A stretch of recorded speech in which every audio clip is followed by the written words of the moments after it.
Salut mes amours, comment vous allez? J'espère que vous allez bien et même si ça ne va pas, ça va bien aller. Bienvenue sur votre chaîne YouTube Rama Talks. Rama vous parle, Rama mi wax ak yéen, tout en vous disant merci pour toutes vos prières et vos encouragements. Ça nous va droit au cœur, partout où vous êtes dans le monde. C'est un immense plaisir de partager avec vous. Merci à tous nos abonnés et bienvenue aux nouveaux abonnés.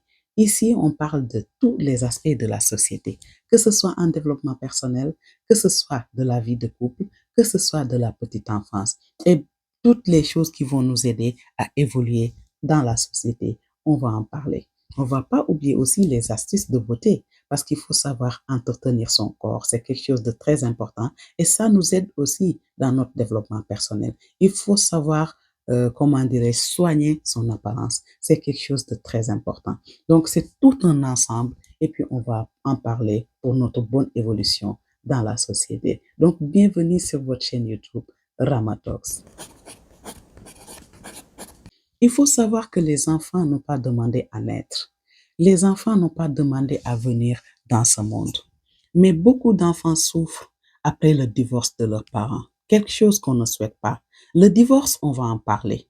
Mais aujourd'hui, on va parler de ces enfants qui sont nés dans le mariage et puis qui sont abandonnés après le divorce. Parce qu'il faut savoir que le mari peut reprendre sa vie avec une autre femme. La femme aussi peut reprendre sa vie avec un autre homme. Mais les enfants n'ont que deux parents, leur père et leur mère. Tant qu'ils vivent, leurs responsabilités sont entre vos mains. Surtout à nos frères. Je ne suis pas là pour vous réprimander. Je ne suis pas là pour vous corriger. Non, loin de là, parce qu'on est ensemble, on est une famille. Mais on est là pour se donner des conseils. On est là pour se conscientiser parce que nous, on est vos sœurs. On est votre, comment dirais-je, on est vos compagnes.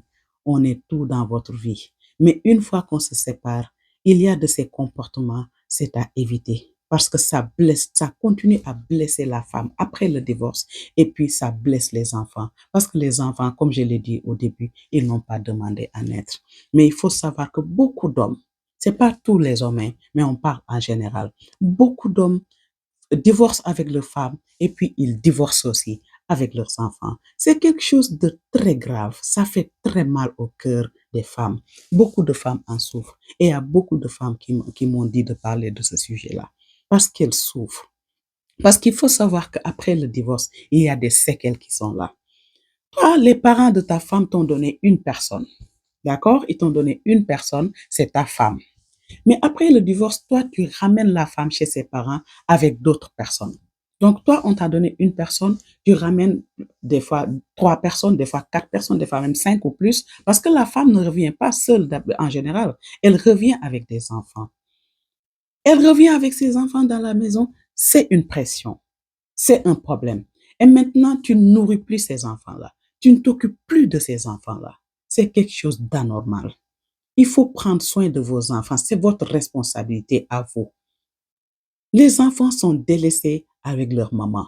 Les femmes souffrent de cette situation-là. Parce que des fois, même si la femme travaille, les femmes se tuent. Elles sont braves. Elles sont courageuses. Elles se lèvent très tôt le matin. Elles courent tout pour subvenir aux besoins de leurs enfants. Des fois même, elles s'oublient. Parce qu'il y a des hommes qui divorcent et avec leurs femmes et avec leurs enfants. Il y en a beaucoup dans la société. Ici en Occident, ils n'ont pas le choix de subvenir aux besoins de leurs enfants parce qu'ils sont coupés à la source. Mais chez nous, en Afrique, il faut savoir qu'il y a ce problème qui se pose. Beaucoup d'hommes abandonnent leurs enfants après le divorce. C'est pas normal. Les enfants ont besoin de soutien de leurs parents et surtout de leur père. Toi qui es leur père, tu t'occupes bien de toi parce que tu t'habilles, tu manges, tu prends ton petit déjeuner, ton dîner et tout ce qui va pour t'aider dans ton évolution. Tu le fais. Mais imagine-toi un enfant qui ne sait rien faire pour lui, qui doit étudier, qui tombe malade des fois. Parce qu'il faut savoir que les enfants, ils peuvent même dans la nuit tomber malades et tout ça.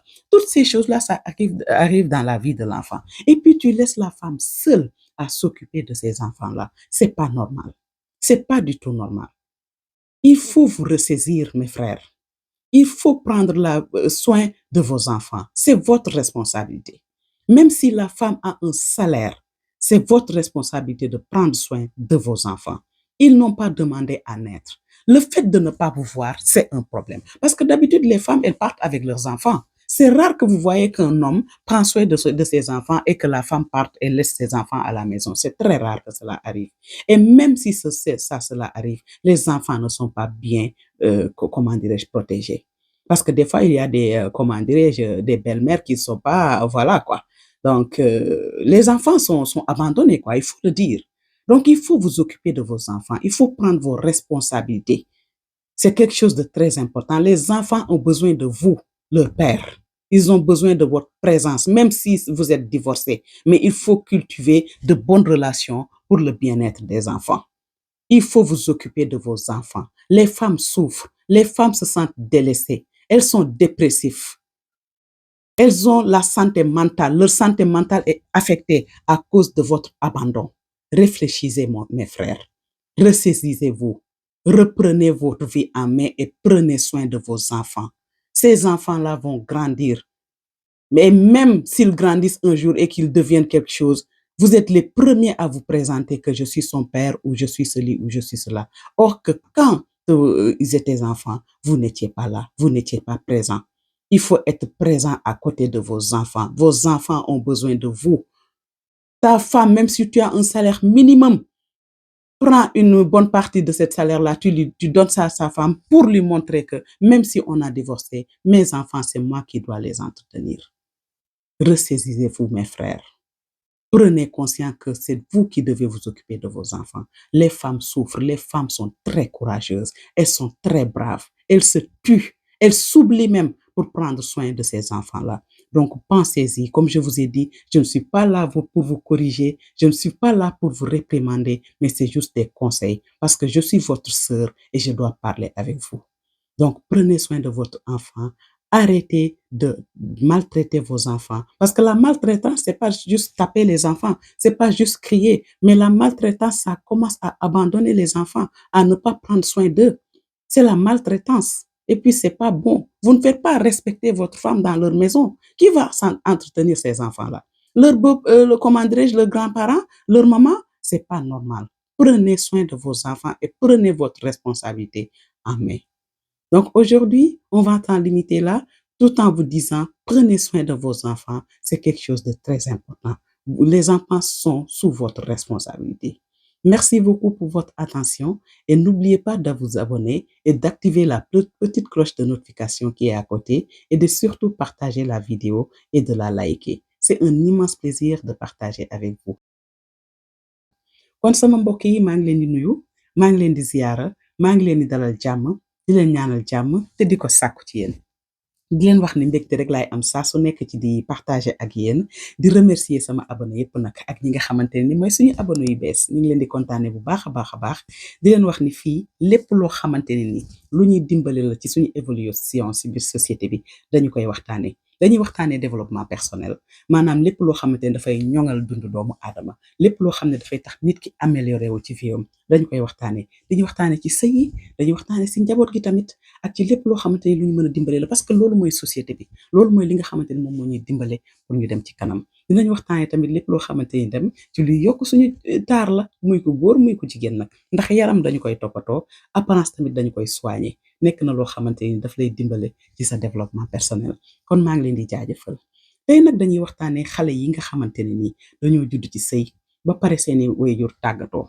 mu nekk loo xamante ni kenn ñaanu ko yàlla kenn bëggu ko waaye bu xasee ba am nag nga xamante ni nii am na yooyu xale juddu ci ñi ngi dund lu metti yooyu xale juddu ci ñi ngi dund loo xamante ni lu tara la parce que il faut ñu xamante ni nii jëkkër bu tàggoog jabaram ku góor ki mën na defaat viom ak beneen jigéen ku jigéen ki tamit mën na defaat viom ak beneen góor mais xale yi juddu ci biir sëy bi fekk seeni waajur ñi ngi dund ñoom ñoo leen war a yor ñoom ñoo leen war a soutenir ñoom ñoo leen war a jàppale jigéen ñi nag nekk ci ay jàmbaar lool du lu may jigéen a tax de waaye jigéen ñi ay jàmbaar lool parce que lu ci bari jigéen ñi bu ñu divorcé dañuy yóbbaale seeni njaboot raar na nga gis jigéen bu divorcé bàyyi njabootam kër jëkkëram bu ko defee sax gënalu ko waaye lu ci bari jigéen ñi bu ñu divorcé dañuy yóbbaale seeni doom da ngay gis ni yow ba ñu lay may jabar benn nit lañ la jox mais yow bu divorce amee jigéen ki buy ñëw day ñëwaat ak ñeneen léegi moom ak i doomam ñan ñoo leen war a yor ay waajur ku jigéen ki ñoo leen war a yor loolu jaaduwul. Sama frère yi xasuma leen xuppuma leen waaye damay waxtaan ak yéen ndax àdduna lépp dañ koy pencoo lépp dañ koy waxtaanee te léeg-léeg il faut savoir que nag da ngeen a xaw a négligent torop ci loolu da ngeen a xaw a bàyyeeku torop ci loolu bu ngeen xasee da ngeen di fase jabar fase doom mu nekk loo xamante ne jigéen ñu bëri ñu ngi ci souffrir am naa ci ay retour yu bëri jigéen ñu ma wax pour ma waxtaanee loolu jigéen ñi ñu ngi souffrir ci loolu ndax nag ay jàmbaar lañu ay gaynde lañu ñi ngi daw guddi ak bëccëg lu ne ñu ngi ciy dugg lu ne ñu ngi koy def pour sagal seen bopp pour sigir seen bopp ndax ku sañoon kenn du gën sa doom ku sañoon kenn du xool sa doom di ko seexlu ndax dangaa divorcé jigéen ñi taluñu sax seen bopp bu ñu amee dara balaa ñuy xalaat seen bopp ak seen bien-être seen doom la ñuy jëkk a xalaat bu ko góor ñi doon defee noonu rek ànd bi dafay ne ndax tàggoo mënul ñàkk léeg-léeg waaye da ngeen war a cultiver jàmm da ngeen war a am nu ngeen xam ne da ngeen koy doxale pour bien-être xale yooyu ndax xale yooyu nag seen santé mentale dafa nekk loo xamante ni ci bi ñuy xale lañ ko war a defar mais da ngay gis xale yi du subir lu métti abandon total ci nag lu jëmale ci seen papa sama frère yi nañ leen waxtaan suñu biir dafa am loo xamante ni rafetul njaboot danga koy préserver bitim réew comment dirais-je amuñu choix seeni salaire la ñuy dagg banque lañ koy daggee direct jox ko jabar ji ndax loolu moo la war waaye nag ñun suñu réew yi Afrique du demee noonu lu ci bare yaa ngi dégg même bu ñu demee sax ba divorce dem tribunal ak yooyu da ngay gis même boo respecté wul li ngay jox xale bi sax duñ ci tenir compte daal ndax suñu société yi moo bindoo noonu waaye fii même bu dee liggéeyoo bor la yàkkamtiwuñu la benn yoon bis bu ñu xamee ne yaa ngi liggéey ndax sa dossier yépp mi ngi ci état bi lépp la ñuy xam bis boo commencé liggéey bor bi ak lu mënti toll ci àdduna dañ la koy dagg ci sa salaire nga jox ko sa jabar waaye ñun suñu dëkk yi xëy na organiser wuñu ko noonu structuré wul noonu waaye am na loo xamante ne nii bur xaal yoon di la ko teg sa diggante ak yàlla nga ci war a seet da nga ci war a xool sa diggante ak yàlla xam ne xale bii newu la papa jur ma xale bii ñaanul yàlla yow yaa ñaanoon yàlla ginnaaw bi nga amee jabar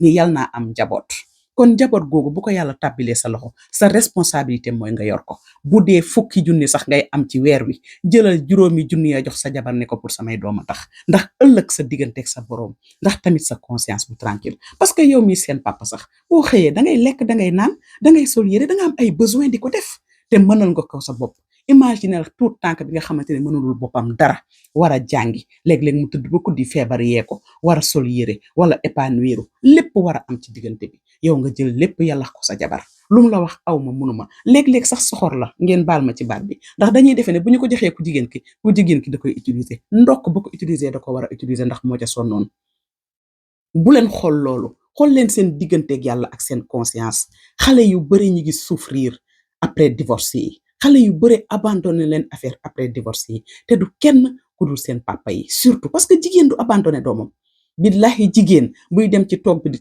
territoire bi di yelwaan sax day ànd ak doomam yelwaan waaye lu ci bëre abandon yooyu ci góor ñi lañ koy sentir ci sama frère yi am na loo xamante ni rafetul ñun seeni jigéen lañu bu dul dara ngeen yërëm ñu jigéen ñi sonn nañu jigéen ñi ay jàmbaar lañu daw nañu ba dee ndax njaboot léeg-léeg da ngay gis sa yaay lay jàppale léeg-léeg sa papa di la jàppale léeg-léeg sa frère di la jàppale te sa jëkkër bi woon ni jomm taxaw dara dalu ko ut beneen jeegam nekk fa di nekk ci lu ko neex loolu rafetul jekkul kon reprendre leen seen vie en main ngeen xoolaat seen toogaay yooyu njaboot xamuleen ñu ñuy dooni ëllëg ak ku ñu xale yi xoolal léegi lu ne ngay gis léegi xale yi di ko doon ndaxte na jigéen mënewul fépp jigéen yàlla moo ko bindee koo xamante ne dafa di jàmbaar rek di gaynde mais jigéen boo ci gis au fond am na benn faiblesse bu nekk ci moom léeg-léeg dafay sonn léeg-léeg dafay jaaxle ndax divorce bu amee taxul ngeen nekk ay noon même bu ngeen xuloo woon bu ngeen waxante woon lu ne ci àdduna après war ngeen xool nu ngeen di defaraatee seen ànd ndax njaboot gi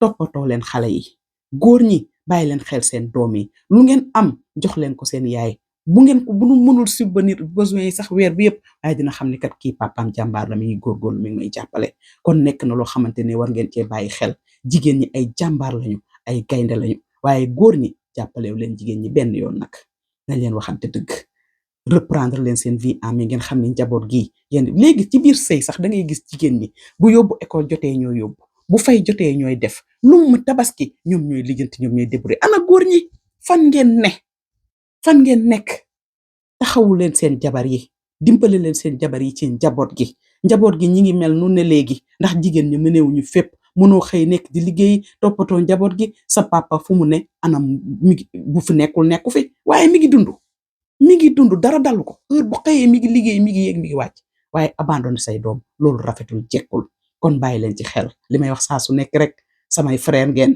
te nag dañoo war a waxtaan suñu biir ndax ñun seeni jigéen bu ñu leen waxul dëgg kenn du leen ko wax nag toppatoo leen xale yi ngeen bàyyi xale yi xel ngeen dimbale jigéen ñi ci doom yi jigéen ñi sonn nañu maa ngi leen di jaajëfal nag di leen kontaanee di leen wax encore une fois dañ foo nekk pour jàppalante pour joxante xel ak pour di dimbalante pour ñu dem ci kanam te xale yooyu dañoo bokk ci société bi ndax xale yooyu ñooy nekk mag ëllëg te kañ yi doon ëllëg kenn xamu ko kon nag nañ leen rafetal ànd yi te rafetal suñu diggante ak suñu njaboot yi maa ngi leen di nuyuwaat di leen sant di leen gërëm bu baax a baax di leen wax bu leen fàtte abonné du ngeen abonné ngeen bës cloche de notification bi ngeen partagé vidéo yi te ngeen koy aimé maa ngi leen di kontaane di leen jaajëfal di leen wax ba beneen yoon ci seen beneen talk show Rama Talks jaa ngeen jëf